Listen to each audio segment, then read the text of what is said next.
Привет, друзья, с вами Купитман, и в продолжении разбора последней на данный момент Battlefield 2042, как я и обещал, давайте разбирать негативные и тупые моменты этой игры. Приятного тебе просмотра, не забудь воткнуть лайк видосу, а мы начинаем.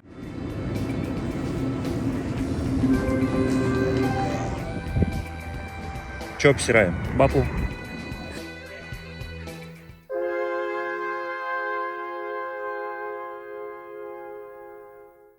Так как меня могут смотреть ребята, которые не знакомы с серией или недавно пришедшие в игру новички, давайте быстренько пробежимся по основным моментам BF 2042.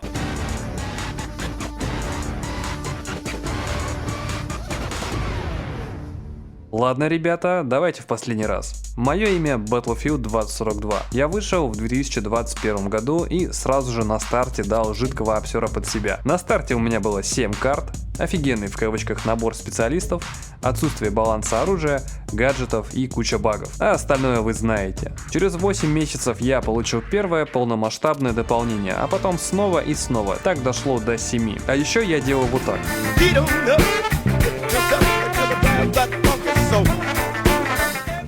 Не хочу это обсуждать. Я подарил игрокам прикольную технику, классное оружие, новых оперативников и игрушечный вертолет. Сначала все было печально, но несмотря ни на что, мне все еще нравится быть Батлфилдом. Оно и понятно, как бы сильно мне не доставалось от игроков, как бы низко не падал уровень качества разработки, меня всегда допиливали и я возвращался. Ведь единственное, что стоит между одной наскучившей игрой и другой, это Battlefield. И он перед вами.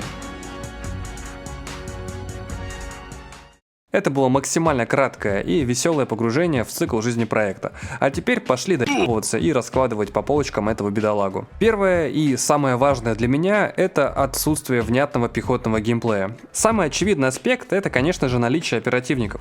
1000 раз говорили об этом, повторю в 1001 раз. Оперативники нахуй никому не нужное говно в шутере про массовые сражения. Эта фишка только портит впечатление от игры. Серьезно, какие нахрен герои в шутере про войну? Например, мне иногда тяжело отличить врага от союзника, если судить только по внешнему виду. А вот с геймплейной точки зрения, зачем играть за какого-то другого медика, если у вас есть Фальк, который хилит союзников и может пополнять абсолютно все боеприпасы в игре, за исключением классовых гаджетов по типу ракетницы Лиз или гранатомета Зейна. Или еще я не понимаю, зачем в игре нужен Рао или китаянка, которая дает ВХ. Стоп, что? Она кореянка? Бля. Как бы международного конфликта не вышло. Просто нахрена, если нам доступен Каспер с дроном разведки и сенсором движения, или же Бласка, которая глушит все приборы в радиусе действия, а также невидима для гаджетов разведки противника. Вот уже погружаясь в эти моменты, ты понимаешь абсолютную ненужность этих оперативников, но ответ, зачем они вводились, в принципе понятен. Для тарков режима Hazard Zone, но до этой игруши для битья мы еще успеем дойти. А пока продолжим обсирать пехотную составляющую 2042. И здесь, конечно же, приходит на ум абсолютная свобода выбора основного оружия для игрока. Тебе доступен абсолютно весь арсенал оружия, и неважно, за кого ты играешь. Хочешь быть штурмовиком со снайперской винтовкой? Пожалуйста. Может, тебе нужен пулемет для твоего разведчика? Разумеется. А что, пулемет разве не является оружием разведки? Тоже мне скажете. Наверное, кому-то такой расклад понравится, но не мне. Я предпочитаю сбалансированный подход к подбору оружия для игроков, и в этом вопросе мне очень нравится распределение стволов по классам в Battlefield 3. Тут все идеально. Штурмовикам автоматы, инженерам карабины, поддержке пулеметы, разведчикам болтовые и полуавтоматические снайперки. ППшки и дробовики доступны всем классам. Вот и все. Грамотное ограничение иногда бывает даже лучше полной вседозволенности. Ебать, я красиво сказал. Кстати, мы надыбали кадры разработки этой батлы в 2020 году.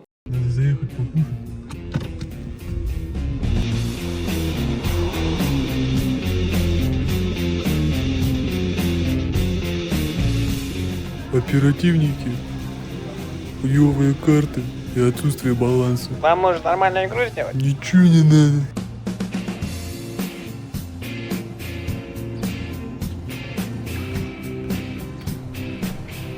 Зампыло? А вы чё, все в специалистов гоняете? Ну да. А то, что специалисты нахуй никому не нужны, сейчас по-другому игры делают. Лично для меня это самый важный минус 2042. Именно эксперимент со специалистами и свободы выбора полностью провалился. Плюс еще удвоение игроков на картах до 128 человек вообще не к месту. А также открывает еще одну проблему этой батлы в лице баланса техники, ее наличия и доступности для игроков.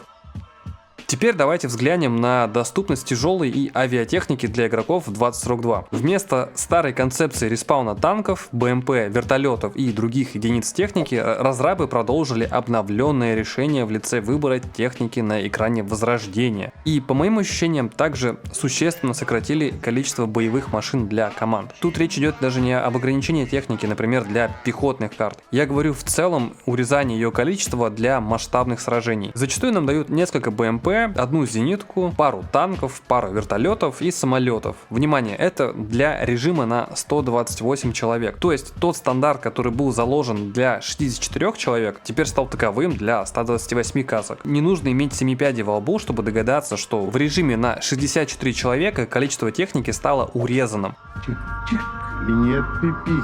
Также мне не хватает баз для команд. Я даже не говорю сейчас про Battlefield 2 с целой инфраструктурой, где каждый объект несет свою роль, и уничтожение его противником несет определенные последствия для командира команды. Просто дайте отдельную площадку с местом респауна пехоты и техники, как это было в Battlefield 3. Также мне непонятно, почему разработчики раньше не добавляли в основной режим 2042 технику из Portal. Вот добавленные BMP-2 или Bradley, это же очень классные и прикольные машины. Жаль, что их не было раньше в 2042, и решение добавить их в слот танка вообще порой убивает всю надежду на логические поступки DICE.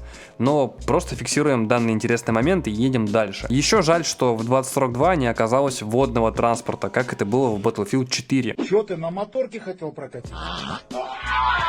Бля, ушла моторка, бля! Там у нас в распоряжении были и гидроцикл для быстрой транспортировки по водным участкам карты, и надувная лодка с боевым катером для более командного передвижения с возможностью ведения боя с техникой и пехотой противника. Лично мне очень хочется видеть морскую технику в новом Battlefield.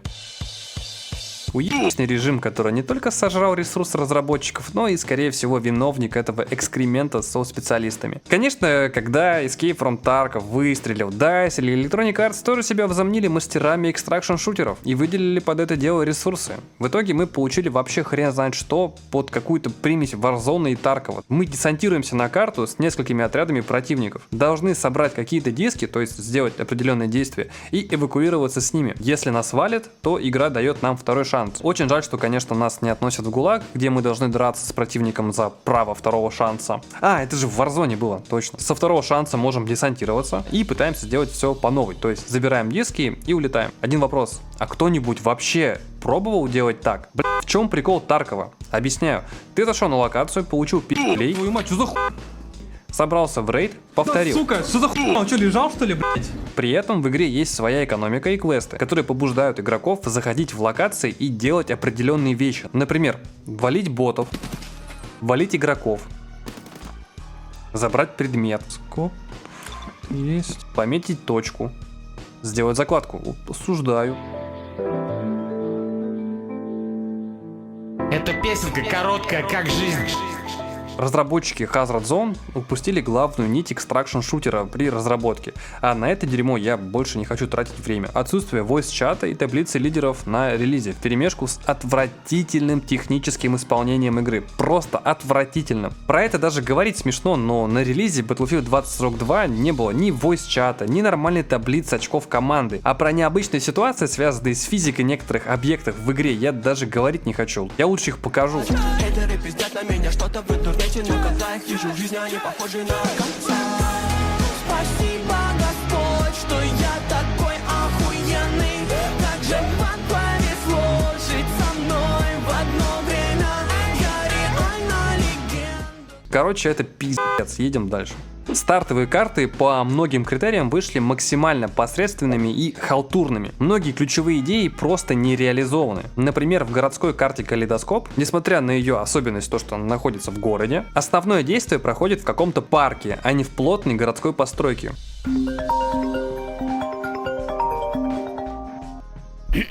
Не в каком-то, а в парке Зарядье, между прочим.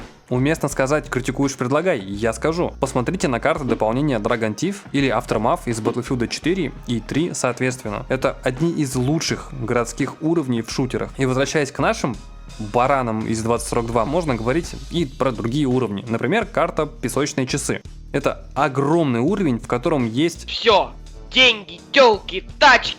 но при этом часы вообще не играбельное дерьмо. Так еще и в итоге эту карту распилили на 2 уровня. Изначально на ней были вонючая деревня, вонючая пустыня, вонючий стадион, который как раз сделал успешную карьеру рэпера и стал отдельной картой, а также часть города Дохи. И вот это сюрприз, все играют где попало, ну не на точках интереса. Даже после переработки уровней, добавления укрытий и других элементов, вот песочные часы как игрались хрен пойми как, так и сейчас играются хрен пойми как. И так можно говорить про многие карты, которые вышли именно с Battlefield 2042. Карта Разрыв, Breakaway, вообще просто я не понимаю, как в нее можно играть в захвате.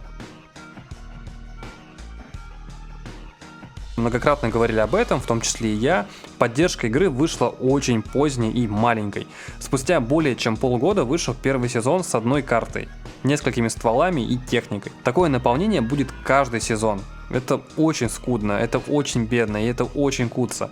Хоть и бывали крутые моменты, но под конец сложилось ощущение жесткого вторикат контента. Не знаю как вам, но вот АК-5С, СРО, СЧЗ и так далее, но это реально какое-то вот просто самокопирование из Battlefield 4. Опять же, не согласен? Пожалуйста, комментарий. Последний от меня в сторону 2042 это, конечно же, малое количество хороших режимов. На постоянке у нас есть целых 3 захвата. Вот это разнообразие. Между прочим, маленький захват, стандартный захват и захват на 128 человек. Вот это нас порадовали ребята из DICE. А также есть режим прорыв. Для тех, кто не слышал, что это такое, это режим, в котором одна команда должна наступать и захватывать рубежи, продвигаясь вглубь обороны, а вторая команда должна им помешать и не дать захватить последние рубежи обороны. В большей степени это переосмысление старого режима штурм, в котором вместо точек на рубежах были объекты или же мкомы, которые нужно было заминировать и дождаться таймера на уничтожение. Соответственно, после уничтожения мкома оборона вернуть его обратно к себе не может. И вот таким способом атакующие продвигались вглубь обороны обороняющихся, простите за тавтологию, и выигрывали игру. Вот добавили бы на постоянку еще 2 режима, например, превосходство на танках или тот же вышеупомянутый штурм. Да, блин, те же операции, очень хорошее было нововведение в Battlefield 1, и очень жаль, что от них в итоге отказались. А мы потихонечку подходим к выводам. Резюмируя все эти доебы, я надеюсь, что все понимают мою настоящую цель. Сделать так, чтобы эти ошибки не были допущенными разработчиками новой батлы, а также развеселить тебя, мой дорогой зритель. Спасибо тебе за уделенное время. Лайк, комментарий, подписка на канал и просмотр других моих роликов положительно способствуют их распространению, а также на твою успеваемость в школе, колледже, универе и увеличивает твою репутацию от коллег на работе. Также залетай ко мне на стримы, я провожу их сейчас на 2 площадках, это Twitch и YouTube, а для того, чтобы быть со мной на связи, настоятельно рекомендую подписаться на мой телеграм-канал, ссылка на экране и в описании. Хорошего тебе дня и до скорых встреч!